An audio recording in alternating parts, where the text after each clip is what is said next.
चकलेटको प्रलोभन देखाएर 3 वर्षीय बालिकालाई बलात्कारपछि हत्या गरेको आरोपमा 2 जना पक्राउ। दर्शकबिन खरागनमा खेल्दै तोते बोलीमा परिवारलाई रमाइलो बनाउँदै हिँड्ने उमेर, संसार बुझ्न नपाउँदै जीवनका सपना देख्न पनि नपाउँदै एक 3 वर्षीय बालिकाको जीवन निर्ममतापूर्वक अन्त्य भएको छ। बाराको सिमराबाट सार्वजनिक भएको यो घटनाले स्थानीयवासी मात्र होइन सिङ्गो समाजलाई स्तब्ध बनाएको छ। बाराको जेतपुर सिमरा उपमहानगरपालिका क्षेत्रमा मृत अवस्थामा फेला परेकी 3 वर्षीय बालिका गरिमा चौधरीको बलात्कारपछि हत्या गरिएको प्रारम्भिक अनुसन्धानबाट खुलेको प्रहरीले जनाएको छ। घटनामा संलग्न रहेको आरोपमा प्रहरीले 2 जनालाई पक्राउ गरी थप अनुसन्धान अघि बढाएको छ। जिल्ला प्रहरी कार्यालय बाराका अनुसार मंगलबार साँझ करिब 5:45 भक्ति नगर स्थित वीरबहादुर रोकाको टाइलले छाएको एकतले घरको खाली कोठाभित्र एक बालिका मृत अवस्थामा रहेको सूचना प्राप्त भएको थियो। सूचना प्राप्त हुनसाथ इलाका प्रहरी कार्यालय सिमराबाट डीएसपी दिलीप छेत्रीको नेतृत्वमा प्रहरी टोली घटनास्थल पुगेको थियो। त्यसपछि जिल्ला प्रहरी कार्यालय बाराबाट प्रहरी उपरीक्षक नरेन्द्र कुवरको कमान्डमा थप अनुसन्धान टोली परिचालन गरिएको थियो। घटनाको गम्भीरता मध्यनजर गर्दै प्रदेश प्रहरी कार्यालय वीरगञ्जबाट तालिम प्राप्त कुकुर सहितको विशेष टोली समेत परिचालन गरिएको थियो।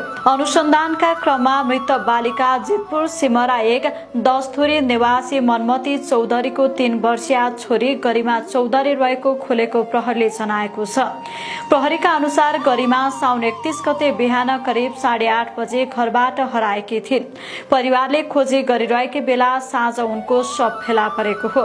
अनुसन्धानबाट ना1 ज 7758 नम्बरको म्याजिक गाडीका सहचालक जितपुर सिमरा 2 निवासी करिब 16 वर्षीय सुमन थापाले बालिकालाई चकलेटको प्रलोभन देखाएर घटनास्थलसम्म लगेको खुलेको प्रहरीको दाबी छ। त्यहाँ बालिकामाथि जबरजस्ती करडे गरी हत्या गरिएको प्रारम्भिक अनुसन्धानबाट देखिएको प्रहरीले जनाएको छ। घटनामा संलग्न रहेको आरोपमा प्रहरीले सुमन थापा र उक्त म्याजिक गाडीका धनी जितपुर सिमरा 1 निवासी 24 वर्षीय प्रोगेश चौधरीलाई नियन्त्रणमा लिएको छ। दुवै जनामाथि आवश्यक कानूनी प्रक्रिया अघि बढाइएको प्रहरीले जनाएको छ।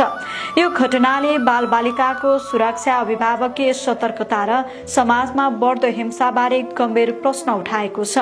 घरबाट केही दूरीमा खेल्ने उमेरकी एक अबोध बालिका यस्तो क्रूर अपराधको शिकार बनेपछि स्थानीयवासी शोक र आक्रोशमा रहेका छन्। मृतक बालिकाको शव पोस्टमार्टमका लागि पठाउने तयारी गरिएको छ भने घटनाको वास्तविकता उजागर गर्न थप अनुसन्धान जारी रहेको जिल्ला प्रहरी कार्यालय बाराले जनाएको छ। साना हातमा खेलौना हुनुपर्ने उमेरमा गरिमाले यस्तो दर्दनाक अन्त्य भोग्नु परेको घटनाले सबैलाई स्तब्ध बनाएको छ। एक परिवारले आफ्नी छोरी गुमाएको पीडा मात्र होइन समाजले पनि एउटा निर्दोष बाल्यकाल गुमाएको अनुभूति गरिरहेको छ।